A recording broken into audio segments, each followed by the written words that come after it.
ऊंचे ऊंचे पहाड़ों और घने जंगलों के बीच एक छोटी सी लकड़ी की झोपड़ी थी। उस झोपड़ी में 24 साल की लड़की सानवी अकेली रहती थी। सानवी जड़ी बूटी इकट्ठी करने के लिए रोज जंगल जाती थी और शांत सरल जीवन जीती थी। एक सुबह सानवी जड़ी बूटियां तलाशते हुए जंगल के और गहरे हिस्से में पहुंच गई। चारों तरफ सिर्फ पत्तों की सरसराहट, पक्षियों की आवाज और दूर बहती नदी की धुन थी। अचानक उसे झाड़ियों के पीछे से किसी छोटे जानवर के रोने की आवाज सुनाई दी।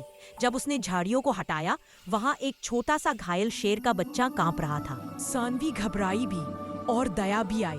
वह धीरे धीरे उसके पास बैठी और उसे पानी पिलाया। शेर का बच्चा उसकी गोद में सर रखकर लेट गया, जैसे कह रहा हो, मुझे मत छोड़ो। सानवी ने आसपास शेर की मां को ढूंढा, पर कहीं दिखाई नहीं दी। आखिर उसने बच्चा उठाया और अपनी झोपड़ी की ओर चल दी। दिन बीतते गए। सानवी ने शेर के बच्चे का नाम रखा सूरज।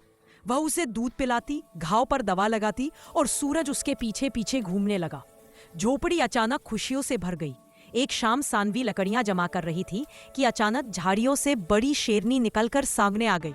सानवी डर से जम गई, लेकिन शेरनी ने गरजने के बजाय धीरे धीरे उसके पास आकर सूरज को सूंघा और फिर सानवी की ओर देखकर शांत हो गई, मानो धन्यवाद कर रही हो। उस दिन के बाद शेरनी भी कभी कभी सानवी की झोपड़ी के आसपास दिखाई देने लगी।